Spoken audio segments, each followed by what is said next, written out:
آقا علیہ الصلوۃ والسلام کی زیارت سے شرف یاب ہوا. میرے آقا نے مجھ سے فرمایا, آقا کہتے ہیں اس عرابی سے ملو جو رو رہا تھا نا, جو آیت پڑھ رہا تھا نا, میرے روزے پر آیا تھا, اسے یہ خوشخبری سنا دو, اللہ پاک نے میری شفاعت کی برکت سے تیری مغفرت فرما دی ہے. میرے پیارے اسلامی بھائیوں, یہ کرم آج بھی جاری ہے, بس بندے کا وہ تعلق درکار ہے, وہ عشق درکار ہے. وہ شاعر کہتے ہیں نا, سرگزشتے غم کہوں کس سے تیرے ہوتے ہوئے, کس کے در پر جاؤں تیرا آستانہ چھوڑ کر. سبحان اللہ. میرے آقا علیہ الصلوۃ والسلام کیسے کریم ہیں. جب دنیا میں آئے تو رب حبلی امتی, امتی آپ کی زبان پر تھا. جب دنیا میں تشریف فرما رہے امت کے غم میں غمگین رہا کرتے. جب ظاہری دنیا سے پردہ فرمایا تب بھی ربی حبلی امتی آپ کی زبان میں تھا. اور اب بھی جب مزار مبارک میں تشریف فرما ہیں آقا, اب بھی کرم فرماتے ہیں, گناہگاروں کی بخشش کرواتے ہیں, شفاعت بھی فرماتے ہیں, امت کے حالات سے آگاہ بھی ہیں اور بگڑیاں بھی بناتے ہیں. اعلیٰ حضرت کا ایک شعر ذرا سننا, واللہ میں نے آج اس شعر کو سمجھا, ایمان تازہ ہو گیا. کیا خوبصورت شعر ہے. میرے رضا کہتے ہیں, دنیا مزار حشر میں جہاں ہے غفور ہے, دنیا مزار حشر میں جہاں ہے غفور ہے, ہر منزل اپنے چاند کی منزل غفر کی ہے. اب ذرا شعر سمجھنا, چاند کی کچھ منزلیں ہوتی ہیں, آسمان کے کچھ یوں سمجھیے اسٹیجز ہیں. چاند کبھی کبھی جب منزل غفر میں جاتا ہے نا تو کہتے ہیں بڑا مبارک وقت چل رہا ہے. حضرت کہتے ہیں دنیا کا چاند تو کبھی کبھی غفر میں جاتا ہے, کبھی کبھی اس اسٹیج میں جاتا ہے کہ جب مبارک وقت شروع ہوتا ہے. مدینے کا چاند میرے آقا وہ ہیں جن کی ہر منزل ہی غفر کی ہے, ہر وقت غفور ہیں. ارے دنیا میں تھے ہماری مغفرت کے لیے دعا گو تھے, مزار میں ہیں آج ہمارے لیے فکر مند ہیں, اور جب محشر کا دن ہوگا اپنے امتیوں کو تلاش کریں گے اور اس دن بھی شفاعت کر کے مغفرت فرمائیں گے. اب ذرا اس شعر کو سنو کہ کیسی منزل ہے آقا کی, کیسے غفور ہیں. میرے رضا کہتے ہیں, دنیا مزار حشر جہاں ہے غفور ہے, ہر منزل اپنے چاند کی منزل غفر کی ہے. اللہ ان کے صدقے ہماری مغفرت فرمائے. ایسے آقا ہیں. اب سنو میرے پیارے اسلامی بھائیوں, اب جب نبی پاک علیہ الصلوۃ والسلام کی بارگاہ میں جانے کا قرآن نے حکم دیا نا, اب ایک اور خوبصورت, اس پہلے اس آیت کی تھوڑی تفسیر سن لو. اس آیت کریمہ میں کچھ کنڈیشنز ہیں, فارمولہ بتایا گیا ہے. اب ذرا سمجھیے گا. وَلَوْ أَنَّهُمْ إِذْ ظَلَمُوا أَنفُسَهُمْ جَاءُوكَ, پہلا کام کیا کہا, اپنی جانوں پر ظلم کرو تو محبوب تمہارے حضور حاضر ہو جائے, آپ مدینے پہنچ جائیں. اچھا اب اگلا سٹیپ کیا ہے, فَاسْتَغْفَرُوا اللَّهَ, بندہ اللہ سے استغفار کرے.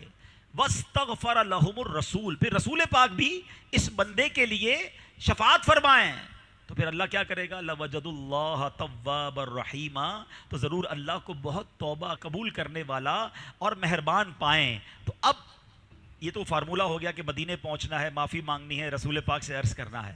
قرآن پاک میں ایک اور آیت ہے, اے ہائے ہائے, اب ذرا سنیے گا. آیت یہ ہے, وَسَارِعُوا إِلَىٰ مَغْفِرَةٍ مِّن رَبِّكُمْ وَجَنَّةٍ, ترجمہ ہے اور اپنے رب کی بخشش اور اس کی جنت کی طرف دوڑو, جلدی کرو. اللہ اکبر. اعلیٰ حضرت کے والد مولانا نقی علی خان علیہ رحمۃ الرحمان نے بڑے کمال کے مدنی پھول عطا فرمائے. آپ کہتے ہیں کہ ان دونوں آیتوں کو ملا لو, ان دونوں آیتوں کو ملا دو. ایک آیت کہتی ہے گناہ ہو جائیں تو محبوب کے در پر جاؤ, دوسری آیت کہتی ہے کہ اللہ کی رحمت کی طرف دوڑو, اللہ کی بخشش کی طرف دوڑو. تو پتہ یہ چلا کہ جناب اللہ کی مغفرت کی طرف جب دوڑنا ہے تو مدینے جانے میں دیر نہیں کرنی ہے. ہاں گناہ ہو گئے بس اب دوڑو مدینے کی طرف. آپ کہتے جلدی پہنچو, وہاں تمہیں مغفرت کی خیرات ملے گی. سبحان اللہ. پتہ چلا کہ قرآنی آیات کا مطلوب یہ ہے کہ بندہ مدینہ پاک جانے میں جلدی کرے, جتنی جلدی ہو سکے وہاں پہنچنے کی کوشش کرے. جنہیں اللہ نے استطاعت دی ہے, جو طاقت رکھتے ہیں وہاں پہنچ سکتے ہیں, مدینے جانے میں سستی نہ کرے. جب بھی موقع ملے, جب بھی موقع ملے آقا کی بارگاہ، جب بھی موقع ملے نبی پاک کی بارگاہ میں حاضر ہو جائیں، مدینے جانے میں سستی نہ کرے۔ اور جس کے پاس استطاعت نہیں ہے، جس کے پاس مال و دولت نہیں ہے، ظاہری اسباب نہیں ہے، اسے کیا کرنا ہے؟ حاضری مدینہ کا شوق بڑھائیں، حاضری طیبہ کی تڑپ بڑھائیں، دعا مانگا کریں، رویا کریں، انشاءاللہ ان کی بھی حالت سنور جائے گی، ان کا بھی بلاوا آ جائے گا۔ ایک بات یاد رکھیے گا، کبھی دل میں یہ خیال مت لائیے گا پیسے نہیں ہیں، پاسپورٹ نہیں ہے، میں مدینے کیسے جاؤں گا۔ یہ دیکھی بھالی چیز ہے کہ کسی کے پاس اربوں روپے ہوتے ہیں۔ میری خود کئی لوگوں سے اس بار ملاقات ہوئی، میں نے لوگوں سے پوچھا یار آپ اتنے پیسے والے ہیں، آپ نے حج کیا؟ کہتے حج نہیں کیا۔ یقین کریں میں تو ان سے ناراض بھی ہوا کہ آپ کو اللہ نے اتنا دیا ہے، آپ نے فرض ادا نہیں کیا، آپ پر فرض ہے، لوگ ترس رہے ہیں۔ اور یاد رکھیے گا، میرا اس موضوع سے متعلق ایک اور بات عرض کر دوں، اگر کوئی ایسا مسلمان ہے جس کے پاس استطاعت ہے اور وہ حج کو نہیں گیا ابھی تک، تو حج کو فوراً جائے، کیونکہ حج کی تاخیر یہ بڑی شدید اس کی وعیدیں ہیں۔ حدیث پاک کا مضمون ہے، میرے آقا فرماتے ہیں جو طاقت رکھنے کے باوجود حج نہ کرے، استطاعت رکھنے کے باوجود حج نہ کرے، مجھے کوئی پرواہ نہیں، وہ عیسائی ہو کر مرے یا یہودی ہو کر مرے۔ اس کا مطلب یہ ہوا کہ اس کے ایمان پر خاتمہ نہ ہونے کا خوف ہے۔ تمہیں اللہ نے استطاعت دی پھر بھی نہیں جا رہے حج پر، تو ایسے بہت سارے لوگ ہیں۔ لیکن اس کی دوسری طرف کی بات سمجھ یہ آئی کہ پیسوں سے بندہ نہیں جاتا مکے مدینے، ہاں پیسے والے ادھر ہی رہ جاتے ہیں۔ ہم نے کئی غریبوں کو مکے مدینے کی سیر کر کے دیکھا ہے۔ عرض کرو نا آقا سے، بلاوا آ جاتا ہے اور وہ آنسو بہیں تو نصیب کھل جاتے ہیں۔ امیر اہل سنت کتنی پیاری التجا کرتے ہیں، آہ پلے زر نہیں رکھتے، سفر سرور نہیں، تم بلا لو، تم بلانے پر ہو قادر یا نبی۔ جن کے پاس اسباب نہیں نا، دل سے دعا کرو نا، آپ ہی اسباب آقا پھر مہیا کیجئے، آپ ہی اسباب آقا پھر مہیا کیجئے، پھر دکھا دیجئے مدینے کے مناظر یا نبی۔ آؤ اور شوق آپ کا بڑھے اور آپ کا ذوق مدینہ بڑھے۔ ذرا فرمان تو سنو اعلیٰ حضرت کا، فرماتے ہیں کہ نبی پاک کے روضہ پر نور کی حاضری، وہاں کی خاک کو بوسہ دینے کی سعادت سب مستحبات سے اعظم اور اہم بلکہ قریب و واجب ہے۔ جذب القلوب میں شیخ محقق علامہ عبدالحق محدث دہلوی رحمت اللہ تعالی نقل کرتے ہیں، جب کوئی مسلمان زیارت کی نیت سے مدینہ منورہ آتا ہے تو فرشتے رحمت کے تحفوں سے اس کا استقبال کرتے ہیں۔ کسی بادشاہ کے پاس جاؤ، کسی بڑی دعوت میں جاؤ تو گھر کے لوگ باہر کھڑے ہوتے ہیں، بادشاہ کے پاس جاؤ تو دنیا کے سپاہی باہر کھڑے ہوتے ہیں۔ ارے شہنشاہ کی بارگاہ میں، والی مدینہ کے دربار میں جاؤ تو فرشتے استقبال کرتے ہیں۔ تحفہ کیا ہوتا ہے؟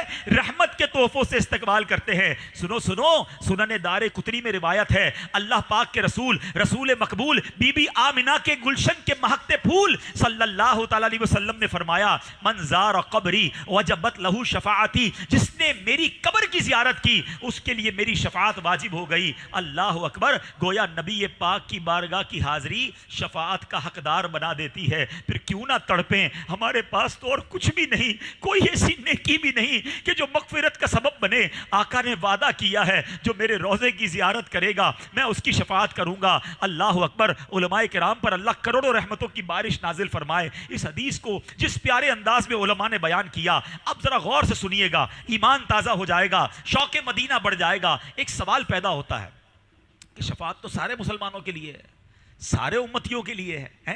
نبی پاک کی ایک حدیث ہے شفاعتی لأہل الکبائر من امتی، میری شفاعت میری امت میں کبیرہ گناہ کرنے والوں کے لیے ہے. تو اور ایک اور جگہ پر نبی پاک فرماتے ہیں جب تک اپنے ہر امتی کو جہنم سے نہ نکال لوں، جنت میں داخل نہ کروا لوں، میں اس وقت راضی نہ ہوں گا. تو شفاعت تو سب کو ملے گی جناب، پھر مدینے جانے والوں کا کیا کمال ہے. شفاعت تو سارے مسلمانوں کے لیے بھی آقا نے فرمائی ہے. اللہ اکبر. اب سنو، علماء کہتے ہیں کہ جس نے مدینے حاضری نہیں دی نا، اس کی تو شفاعت ہوگی مگر وہ عمومی شفاعت ہوگی، وہ عام شفاعت ہوگی. اور جس نے مدینہ منورہ میں آقا کے روضے کی زیارت کی، اس کی خاص شفاعت ہوگی. میدان محشر کی ہولناکیوں سے اس کی حفاظت کی جائے گی. ان کا جنت میں بلا حساب داخلہ ہوگا، جنت میں بلند درجات پائیں گے، اللہ کریم کا خصوصی دیدار نصیب ہوگا. اور مولانا نقی علی خان اس کا ایک اور ایمان افروز جواب دیتے ہیں. اعلیٰ حضرت کے والد ہیں نا، سنو کیا فرماتے ہیں. کہتے ہیں شفاعت کس کو ملے گی؟ شفاعت تو مسلمان کو ملے گی نا. ایک بندہ ساری زندگی شفاعت کی امید پر زندگی گزارے اور نیکیاں بھی کرتا رہے، اللہ نہ کرے ایسی کوئی غلطی ہو جائے کہ مرنے سے پہلے اس کا ایمان ہی چلا جائے. تو جو بے ایمان مرا، گناہوں کے سبب بھی تو ایمان سلب ہو جاتا ہے نا، تو اس کی تو شفاعت نہیں ہوگی. شفاعت کے لیے مسلمان ہونا، ایمان والا ہونا شرط ہے. مولانا نقی علی خان فرماتے ہیں کہ جب نبی پاک علیہ الصلوۃ والسلام نے شفاعت کا وعدہ کر دیا تو اس کا مطلب یہ ہوا کہ مدینے جانے والے کا خاتمہ ایمان پر ہوگا.